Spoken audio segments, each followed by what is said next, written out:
I had just transmigrated into a novel. The moment I arrived, my fiancé shoved a share transfer agreement in front of me. I was still in a daze, while rows of bullet comments floated across my vision. Male lead. Hurry up and sign. Only when you give everything to the female lead and then jump off a building will she finally wake up. Here it is, the most heart-wrenching moment of the male lead. I can't wait for the female lead to finally realize the truth and brutally destroy the toxic second male lead. What are you waiting for? Male lead. Staring at these insane bullet comments, I tore the share transfer agreement to shreds. I slapped the female lead across the face. To hell with this toxic romance plot. You want to sacrifice me? Then I'll destroy this disgusting cheating couple first. Chapter 1. I transmigrated into the world of a novel, and not just any novel, but one from the Deadman genre, and I became the male lead. The male lead was the CEO of a publicly listed company. He fell in love with the female lead at first sight. Step by step, he promoted her from an ordinary employee to vice president. Everyone in the company knew he was a full-blown simp. The vice president practically ran the whole place. But just 1 month before their wedding, the female lead started messing around with a male intern. Ignoring the male lead's objections, she bent all the rules and made the second male lead her personal assistant. She embezzled company funds to buy matching luxury watches and a million-yuan sports car for him. When he got sick, she stayed by his side all night at the hospital. She had never even cooked a meal for the male lead, yet she brewed herbal medicine and made soup for the second male lead with her own hands. After recovering, the second male lead swaggered into the male lead's office to provoke him. Before the female lead entered, he slapped himself and falsely accused the male lead of hitting him. The female lead was furious and gave the male lead 2 choices. Either kneel and apologize to him, or transfer your company shares to me as proof of your innocence. Otherwise, forget about this wedding. The male lead refused to apologize and chose the latter. 2 months later, the female lead and her assistant held a lavish wedding. But during the ceremony, the assistant's childhood sweetheart crashed the venue with a baby bump. She pointed at the female lead and screamed that she was a homewrecker. Only then did the female lead finally see the second male lead's true nature, and realize that the male lead, who had given up everything for her, was her real love. She ran out of the hotel in a panic to find him, but the male lead, heartbroken and hopeless, jumped off the rooftop of the same hotel, and died right in front of her. Overcome with grief, the female lead completely broke down. She tortured the second male lead to death and eventually lost her mind. That was the grand finale. As I was recalling the original plot, bullet comments floated up again. This is it, male lead's most touching moment. Male lead. Sign it. Only if you give her everything and jump to your death will she wake up. Exactly. If you don't sacrifice it all, how will she realize your worth later? How will she regret it? I can't wait for her to awaken and destroy that trashy second male lead. What are you waiting for? Male lead. $1 says he'll sign. He's a simp through and through. He'd die for the female lead if she asked. What's a few shares compared to that? Chapter 2. Seeing that I kept spacing out, Willow's other female assistant frowned slightly and spoke. President Wong, don't take this the wrong way, but I'd like to say a few things. Vice President Liu has been running the company for you, and she's already exhausted. Even if she's been a bit close to Makoto, it's only for work, isn't it?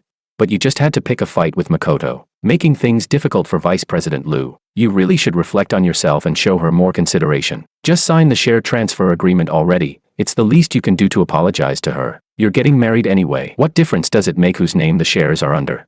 I looked at Willow's assistant with a half smile, half sneer. My stare clearly unsettled her, but she forced herself to stay composed and smiled as she asked. President Wong, don't you think I have a point? The original host really was pathetic. He was the president and largest shareholder of the company, yet he only had 1 assistant, while Willow had 2, and both of them dared to walk all over him. It was obvious just how worthless he was in Willow's eyes. The original host might have been willing to endure everything for her, but I wasn't. I waved at the assistant to come over. She had no choice but to bend down and bring her face close. I gently patted her cheek. So what is it now? Even Willow's lapdog thinks she can bark at me. The assistant's face changed instantly. A flash of panic crossed her features as she stammered.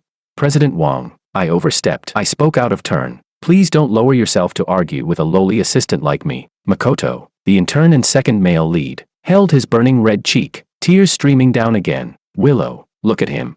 Just now he denied hitting me, and now look at his attitude. Willow's eyes were red with rage. George, that's enough. How long are you going to keep this up? Have I been too kind to you? Hurry up and sign the share transfer agreement, or don't expect me to ever forgive you. I sneered, tore up the share transfer agreement right in front of her, and slapped her across the face. Willow, you're nothing but a plaything to me. Who do you think you are, yelling at me like that? Chapter 3. Willow was completely stunned. She stared at me in disbelief. She couldn't wrap her head around the fact that I actually hit her. My office had glass walls. At that moment, The blinds weren't drawn. Everyone in the company could see what was happening inside. They all turned to look, faces filled with shock. The bullet comments exploded instantly.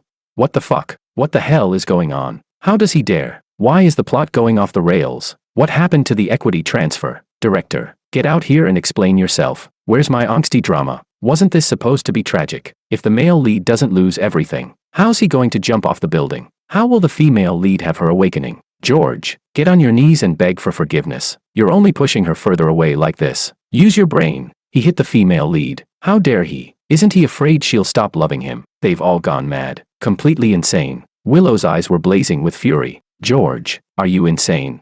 You actually hit me. She was fuming, trembling with rage, but when her gaze met my icy stare, a trace of panic flickered across her face. The George who used to cater to her every whim. Why did he suddenly seem like a different man altogether? A strange unease rose within her, making her uncomfortable. She forced herself to suppress the anxiety, speaking in her usual threatening tone. George, you must kneel and apologize to me, or don't even think about getting my forgiveness. Fuck your apology, I snapped. I took you, just a low-level employee, and step by step promoted you to vice president, and you went and got yourself a boy toy behind my back. And now you want me to transfer my shares to you. Have you no shame? I slapped Willow again, this time on the other side of her face. This slap was even harder. She stumbled back and fell to the floor. One side of her face was already swollen red. Willow's face darkened, her eyes full of venom. Enough, George. There's nothing inappropriate between Makoto and me. How dare you slander me like this? I'm giving you one last chance. Kneel and apologize, or I swear I won't forgive you this time. Chapter 4. I actually laughed out of rage and slapped her twice again. Fuck, you bought him a couple's watch, then gifted him a $1 million luxury car, and now you're telling me there's nothing going on between you two. You think I'm a fucking idiot? The bullet comments were going berserk. The whole script's gone off the rails. George, snap out of it. What the fuck? What kind of chaotic move was that? Where's my devoted male lead? Did the screenwriter choke on garbage? George, get down and beg for forgiveness now, or the female lead's gonna turn love into hatred. Violent. Way too violent. The female lead was tricked too. How is this her fault? Ugh. This feels like a story straight out of a guy's web novel. That slap was crisp and loud, so damn satisfying. The female assistant standing nearby was trembling, her eyes filled with fear. Willow's gaze was scattered, and her aura weakened significantly. She stammered, I just saw how hard he worked, so I rewarded him. Did you have to make such a big scene over something so small? Are you even a man? Damn it, even now. This shameless woman was still trying to lie her way out of it. My temper was flaring, and I had no intention of holding back. Makoto finally snapped out of his shock and, seeing I was about to strike again, rushed to shield Willow. President Wong, please don't blame Willow. It's all my fault. My relationship with her is purely professional. If you must blame someone, blame me. I looked down at him, cold and sharp. Makoto, you're ambitious and a bit cunning too. A flicker of disdain flashed across Makoto's eyes. He thought I used to be a pushover, and now I was just a reckless brute. Either way, he never saw me as a threat. He replied smoothly, thank you for the compliment, President Wong, but my little tricks could never compare to your brilliance. I smirked with disdain and said, too bad. Though, you messed with the one person you should have never messed with, and the kind of person I hate the most is a pretentious coquette like you. With that, I slammed a heavy kick into his gut. The pain was so intense that he dropped to his knees instantly. My gaze toward Makoto was filled with contempt and indifference as I continued. But you're also incredibly stupid. You're so desperate to climb the ladder. Let's see if you can handle the price that comes with it. Makoto's face twisted in agony, but what truly broke him was the way I looked at him, like he was less than nothing. He gritted his teeth and struggled to his feet, eyes now shimmering with that pitiful, wounded look again. President Wong, I know you hate me. If you feel like you haven't hit me enough, go ahead and keep going. Just, please don't blame Willow. Inside, Makoto was smug. If taking a beating today could win him more of Willow's sympathy, then it was totally worth it. Chapter 5. Oh yeah, since you asked for it, don't blame me for being rough. I sneered, grabbed his hair, and slapped that baby smooth. Prettier than a woman face 3 times. Smack, smack, smack. Makoto's face swelled up instantly, but there was a flicker of madness in his eyes, and he still had the nerve to act tough. President Wong, are you satisfied now? Satisfied? We're just getting started. I kicked him over and then followed up with several hard stomps. Everyone in the company was stunned. I used to be suppressed and humiliated by Vice President Liu, even though I was technically the boss. Most people looked down on me like I was a spineless joke, but now, this furious version of me left them all shaken to the core. Willow finally panicked and shouted, "Stop it." Hearing her voice, Makoto's tears mixed with the pain, but inwardly, he was feeling smug. He thought, this beating wasn't for nothing. But Makoto's smugness didn't last long, because I didn't stop. I kept kicking him, harder and harder. Makoto began trembling from the pain. Finally, real fear set in. "Willow, save me," he cried out. Willow looked at the bruised and battered Makoto, and the pain in her eyes was impossible to hide. She rushed over and tried to pull me away. "George, that's enough. Makoto's so kind. How can you treat him like this?" "George, you're going way too far." "Kind. Willow, don't tell me you can't see what a pretentious coquette he really is. You know damn well we're about to get married, and he still clings to you every single day. That's your idea of kind. And this whole transfer the shares to me plan, wasn't that his idea?" Willow finally gave up pretending. She snapped and shouted at me. "So what if it was? Not only did you refuse to give me the shares, now you're resorting to violence. Makoto was right after all, you just never loved me enough." Chapter 6. At that point, I knew Willow was beyond saving. I've always lived by one rule: if I can solve it with action, I don't waste time talking. So I slapped her across the face. "Love you? You're out here cheating on me and still expect me to love you? Screw that." Willow, after being slapped again and again in front of the entire company, completely snapped. "George." Her fists clenched, body trembling. She roared with fury. "You kneel and apologize, right now. Or I'll call the police. You're just jealous and trying to get my attention, but there has to be a limit. You assaulted me and Makoto in front of everyone. If you don't apologize, I'll have you arrested." Willow stared at me, trying to find a trace of panic on my face, but she found nothing. I leisurely sat down in my office chair, looked at her with a mocking smile, and said, "Call the police if you want. Willow, I won't stop you, but before that, let's settle some accounts. You've been VP for 2 years now. Embezzled. What? Over 8 million yuan. What do you think would happen if I reported you? How many years do you think you'd get?" The bullet comments were still coming in like a flood. "He's lost his mind. George has completely lost it. Not only is he beating people, now he's pulling out financial records. This guy's the worst male lead ever. Come on. So she spent a little money. What's the big deal? Isn't a man supposed to earn money for his woman? He's just trying to get her attention in the most toxic way possible. Typical men behavior." The guy looks calm, but he's probably panicking like crazy deep down. I bet next second he'll drop to his knees and beg. Wang the dog has no spine. But some comments had a different tone. Wow, they really flipped the script hard in this adaptation. Why do I suddenly find the male lead kinda badass? I ignored all the bullet comments. Chapter 7. Back then, the original George once gave Willow a black card, but she rejected it, saying she wanted to earn and spend her money through her own efforts. That moved the original George to tears. He started simping for her even harder, head over heels. Once she had him wrapped around her finger, Willow grew more and more brazen, repeatedly embezzling company funds for her personal spending. And every time, the original George patched up the financial holes she left behind. This woman, what a textbook case of acting like a saint while playing dirty. As soon as I said this, Willow's face went pale as a sheet. "Why, you're lying."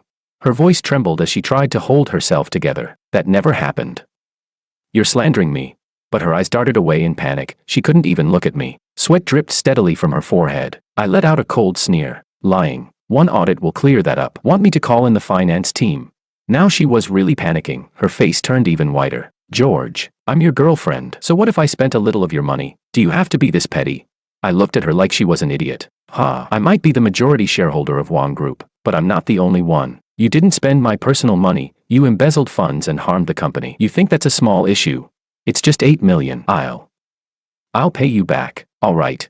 I laughed coldly. If she could pay back 8 million, would she have needed to embezzle in the first place? Sure. And how exactly does Miss Liu plan to repay it? Willow froze. She hadn't expected me to humiliate her in front of everyone without the slightest hesitation. "Forget the interest. Let's just call it compensation for your and Makoto's medical bills. Pay up." "Miss Liu, don't tell me, after all that tough talk, you can't actually cough up the cash." Willow was baffled. Weren't we here to force him into transferring the shares? How did it flip into me owing money?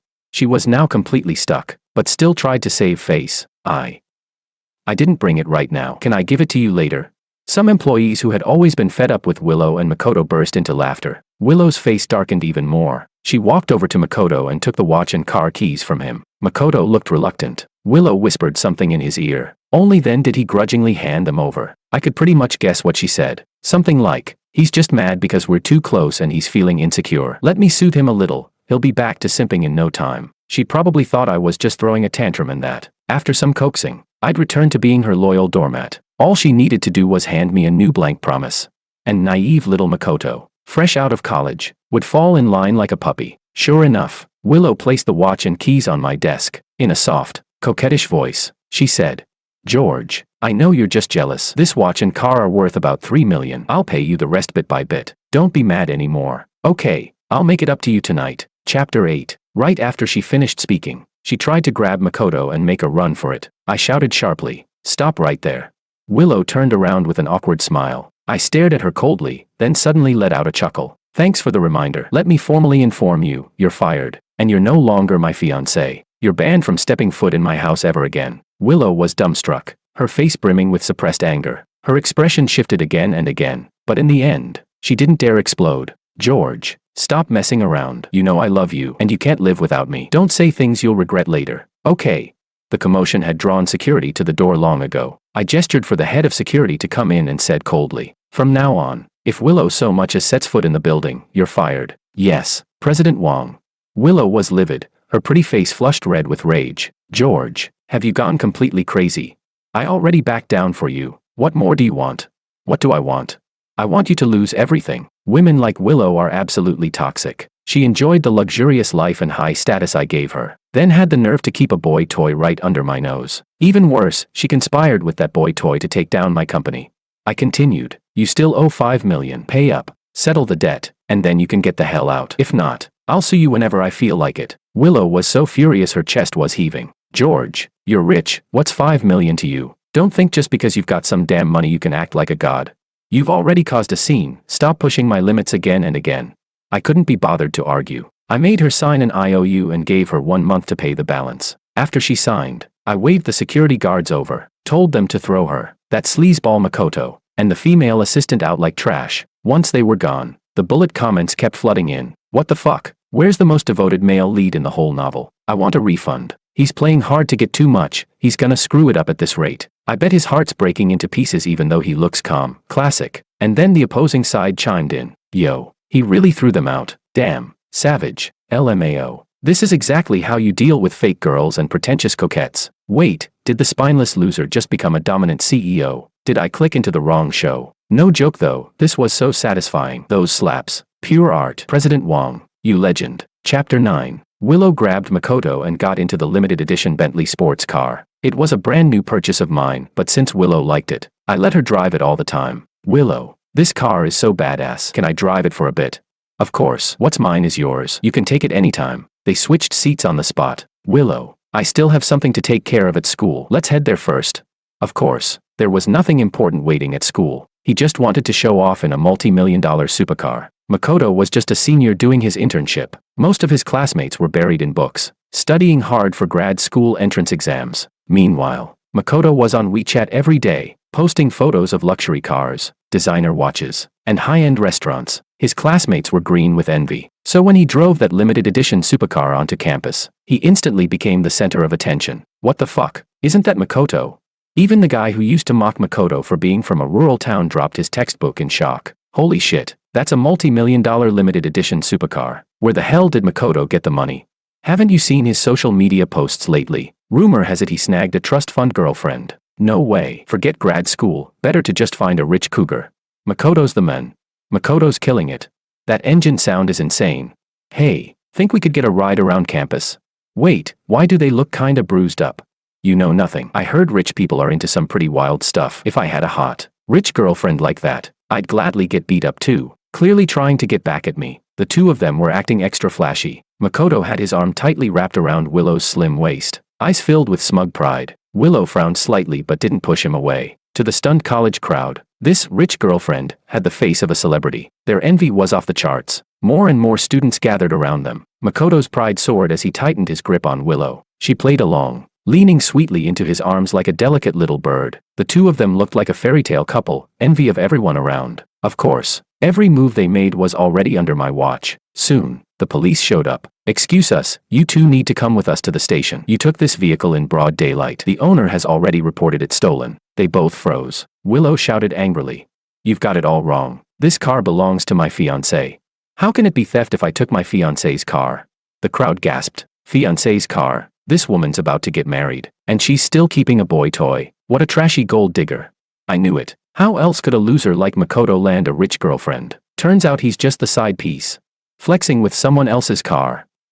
What a shameless couple of clowns. Makoto's face turned a nasty shade of red. They never expected to be publicly humiliated like this. Unsurprisingly, both of them were taken away by the police for investigation. And the bullet comments exploded. What the fuck? He really called the cops. It's over. The female lead is gonna hate the male lead forever now. It was just a car. Did he really have to report it stolen? So much for being a devoted male lead. Lame. Is no one gonna talk about how fake and disgusting the female lead is? Total pretentious coquette. Finally, the doormat male lead woke up. I'm loving this. Loving it. Chapter 10. By the time the two of them staggered out of the police station, it was already the next day. Willow called me. I pressed answer. Immediately, her furious voice came through the phone. George, Makoto is just a kid. So what if he showed off in your car a little?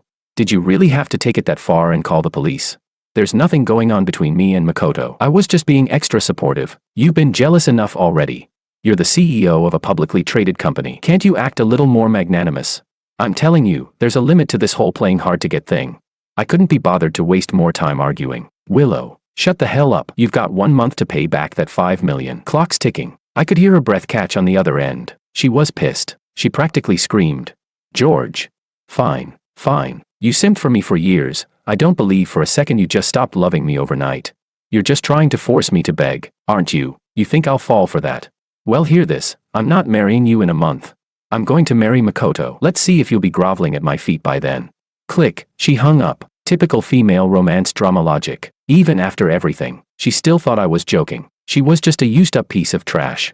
And yet she acted like she was some priceless gem. Clearly, the original George's years of simping had gone straight to her head. The bullet comments rolled in instantly. It's over. The male lead seriously messed up this time. Why isn't he apologizing yet? Hurry up before it's too late. Wait, did the plot just take a sharp turn? So it's finally coming, the heroine's wedding, the male lead's heartbreak, his rooftop jump, and her descent into darkness. Let's go. Can I interrupt? Isn't President Wong actually being the normal one here now? I ignored the comments. Just then, my assistant walked in. President Wong, should we stop covering Willow's mother's medical bills?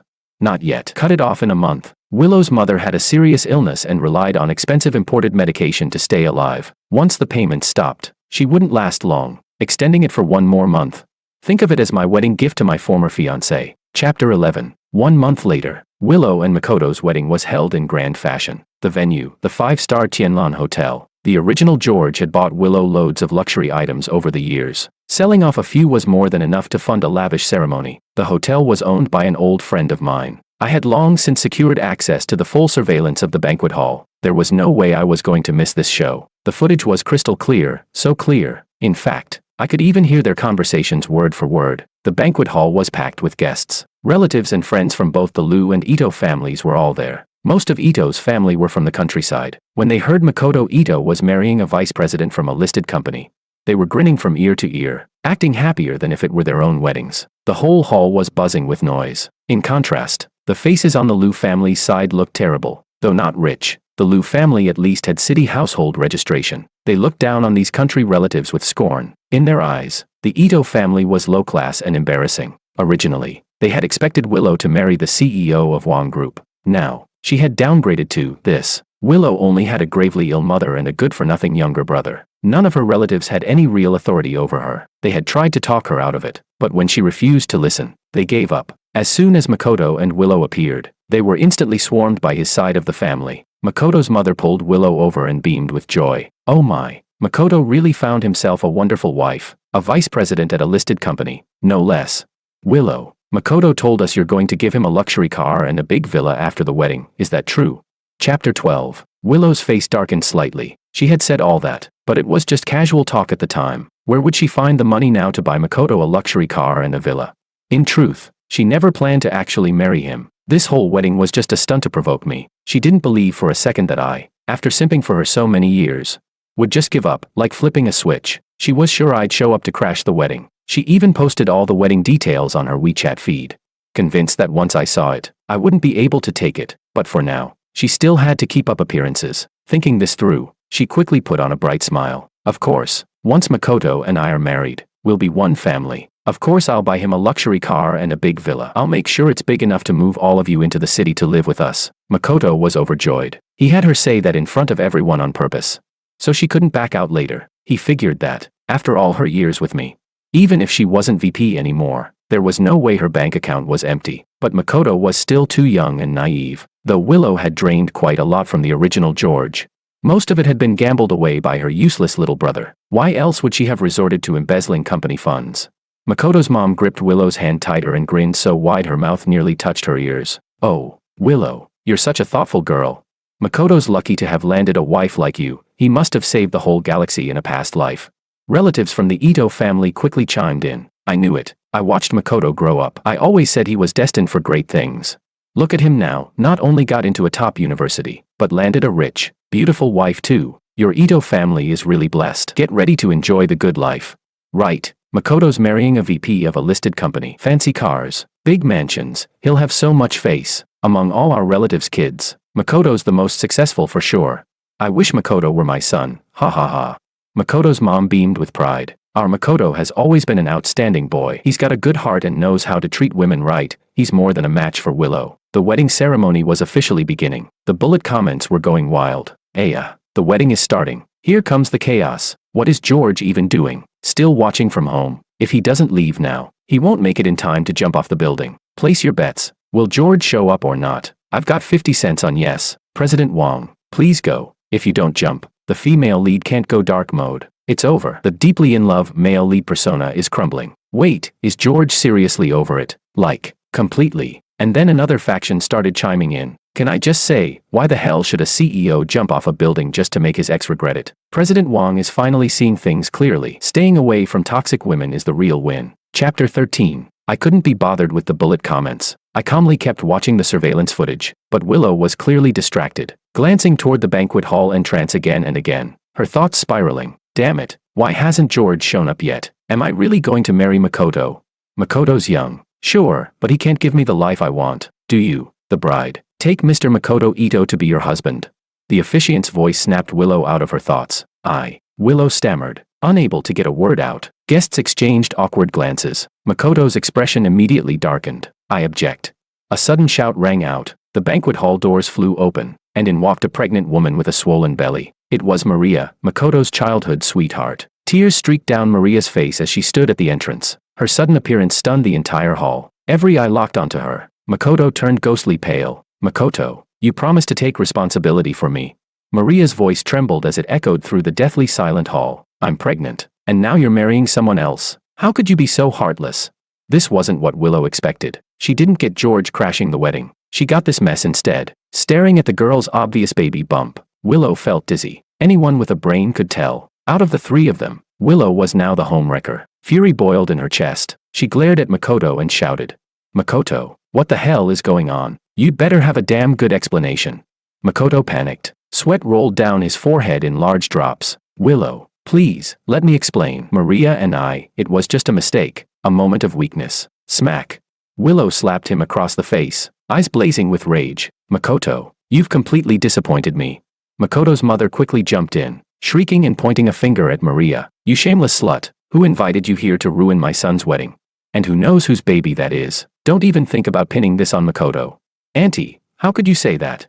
Maria sobbed in frustration. Makoto and I grew up together. We've been childhood sweethearts since forever. If this woman hadn't barged in out of nowhere, we would have already been together. You're just a poor little country girl. What could you possibly give my son? Only someone like Willow, wealthy and accomplished, deserves my precious boy. The crowd was in uproar. Guests who had just been flattering the Ito family now looked at them with scorn. Willow's younger brother was fuming. He stormed up and grabbed Makoto, beating him mercilessly. You bastard. My sister was supposed to marry President Wong, and it's all your damn fault. You useless boy toy. I swear I'll beat you to death today.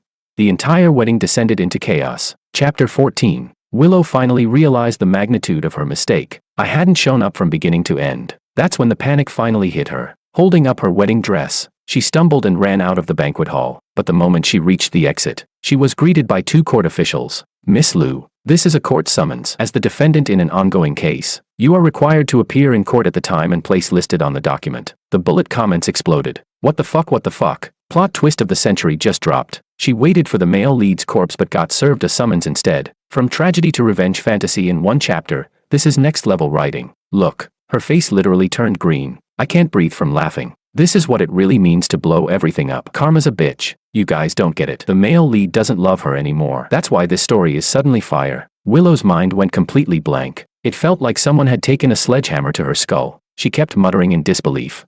No, no way, this can't be happening. She stood frozen in place, unable to move. She just couldn't wrap her head around it. I was really suing her. At that moment, she finally understood. I wasn't playing games. I had truly, completely given up on her, and I was ready to send her to prison. Otherwise, I wouldn't have skipped the warning calls. I sent the court instead. A wave of fear slithered into her chest like a venomous snake. It coiled around her heart, tightening. Regret was eating her alive. And now, she finally realized just how serious this was. Panicked, she flagged down a car and rushed toward my villa. As for how the court officials had found the wedding venue so quickly, naturally, I arranged it. Knowing I'd been inserted into this novel universe, I anticipated changes in the plot, so I'd taken extra steps, including sending bodyguards to ensure Maria arrived on time. Half an hour later, the butler knocked on my study door. Young master, Miss Lu has arrived. She's kneeling at the gate. Got it. Chapter 15. I picked up a bottle of red wine and calmly walked out the front door. There was Willow, kneeling on the ground. All her usual arrogance had completely vanished, replaced with desperation and groveling. Well, if it isn't Miss Lu herself, why are you here on your big wedding day? Shouldn't you be off celebrating? Willow flinched, then crawled forward to grab the hem of my pants. George. I was wrong. Please, forgive me. Okay.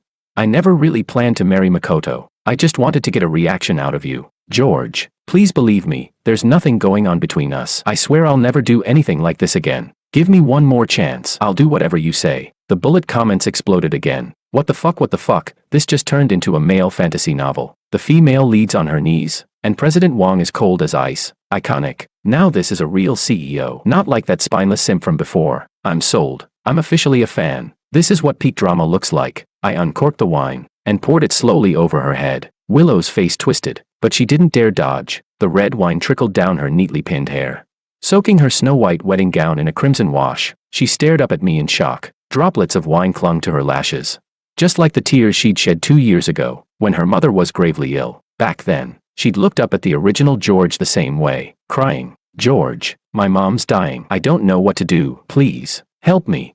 Who would have thought that 2 years later, she'd be the one forcing that same man to sign away his shares, leaving him with nothing, while she ran off to marry another man. Nothing going on. Huh? I echoed her words with a cold smile, then smashed the bottle down beside her onto the marble steps. The glass shattered with a sharp crack, making Willow flinch hard. Willow, do you think I'm stupid? You're still lying to my face. I stared down at her with undisguised contempt. What are you even worth? You're an ungrateful, disgusting, manipulative snake, and you still dare to stand in front of me and lie. She clung to my pant leg, panic all over her face. George, I'm telling the truth, I swear. There's nothing between me and Makoto. Give me just one more chance. It was my fault. I crossed the line. I'll never talk to him again. Okay. You know I only ever loved you. Please. George, please believe me. I was out of patience. I slapped her across the face. Believe you? My ass. Have you looked at yourself? I threw a stack of photos straight at her face. Every single one showed her and Makoto, hugging, kissing, walking into hotels together. Even screenshots of Makoto's smug, taunting messages to me. Willow, we broke up a long time ago. Who you sleep with is none of my business. But you dared to come back and try to play me again. You think I wouldn't hit back?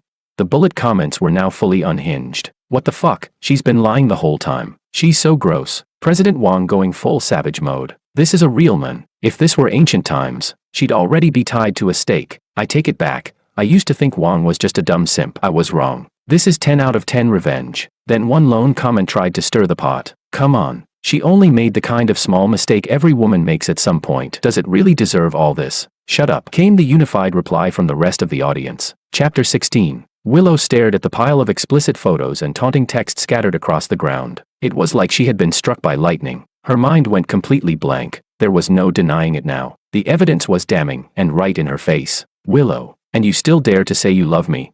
You still claim you're innocent? God, you disgust me. I know why you came here today. Relax, I'm not dropping the lawsuit and your mother's medical payments. They'll stop too. How many years you'll serve, and how long she'll live, that's up to fate now. Willow turned ghostly pale, her eyes filled with hopelessness. Only now did she realize how deeply she had messed up. She dropped to her knees, tears streaming down her face. She kowtowed repeatedly, her forehead slamming into the stone. Thump, thump, thump. George, please don't do this to me. Don't sue me. Don't cut off the medical bills. I was wrong. I swear I was wrong. I'll do anything you say. Just please. Give me another chance. I smirked. Yep, it was about time. I crouched down, gripped her chin, and forced her to look into my eyes. Willow, I did love you once, so I'll give you a chance, but everything you and Makoto did pissed me off. Figure out what it'll take to make me happy. Then I let go and turned to walk back inside. Just before stepping through the door, I tossed one final line over my shoulder. Willow, you could have been Mrs. Wong, but now, look at yourself, groveling at my feet like a stray dog. Tell me, who's really to blame? I watched as the fire of rage began to spark in her eyes. Someone was about to have a very bad day, because when a woman finally snaps, she can be far more vicious than any man. With that, I shut the door with a bang. The bullet comments lit up like fireworks. Wait, plot twist incoming. Is the female lead about to go full dark mode? President Wong is unreal. Dude has built-in plot correction power. LOL. It's happening. Makoto the pretentious coquette is done. The hype is real. Chapter 17. The next time I saw Makoto, it was in a half-finished, abandoned construction site. Looks like Willow had sold off her last few luxury goods and used the cash to have him dragged here. Given that she used to be the VP of Wong Group, it wasn't surprising she still knew some shady characters. For safety, I brought a full security team. It hadn't even been a few days, but Makoto already looked like a wreck, covered in bruises, barely alive. As soon as he saw me, fear filled his eyes. He immediately dropped to his knees and started kowtowing like his life depended on it. Thump, thump, thump. President Wong, I was wrong. Please forgive me. I'll never do anything like this again. Please, I'm begging you. Before I could say a word, Willow lifted a thick wooden stick and slammed it down on Makoto's right leg. Crack. His leg burst open in a bloody mess. Bones snapped, twisted, mangled. Makoto let out a bone-chilling scream. Willow looked up at me, but when she saw no reaction, no mercy in my eyes, she gritted her teeth and kept swinging. Over and over, she shattered all four of his limbs. Her eyes burned with madness. This is all your fault, Makoto. If it weren't for you, I wouldn't have lost everything. You ruined me. You deserve this.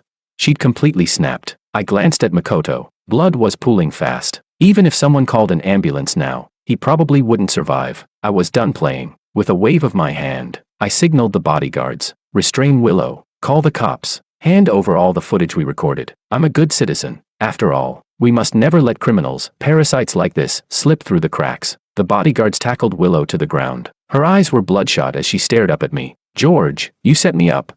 You planned this, didn't you? You bastard. You'll die a horrible death. Chapter 18. I couldn't be bothered to respond. I turned and walked away. Behind me, Willow's voice echoed like a banshee's wail. George, you bastard. I swear I'll haunt you even after I'm dead. George, I was wrong. Please, let me go. I promise I'll disappear forever. George. The bullet comments exploded again. LMAO, the female lead's mind just snapped. Her worldview is shattered. What the fuck? The entire thing was planned by the male lead. President Wong literally rewrote the tragedy into a revenge fantasy masterpiece. George equals God-tier strategist. This script flip is genius. Then, one dissonant voice chimed in. I don't get you guys and your male fantasy logic. Shouldn't the ending be them reconciling and healing together? And the response came like a tsunami. No, this is what real male fantasy looks like. This is peak catharsis. President Wong is a legend. George, descended from the heavens. Finally, a real man. This was glorious. Looks like it's wrapping up. Throw the confetti. This ending blows all that beta simp trash out of the water. Finally, sweet, sweet payoff. What surprised me most, Makoto actually survived. A medical miracle, honestly, but with all four limbs shattered. He was completely crippled for life. He'd never walk again, never even sit up. And Willow, sentenced to life in prison. Her nightmare had only just begun. The original protagonist truly had no brains at all. He was worth billions. He could have had any woman he wanted. And yet he insisted on falling in love with that pathetic mess. In the days that followed, whenever I was in a bad mood, I'd go visit the prison. Every time Willow saw me, she'd lose her mind. And somehow, like magic, my mood would instantly improve. It was absolutely incredible.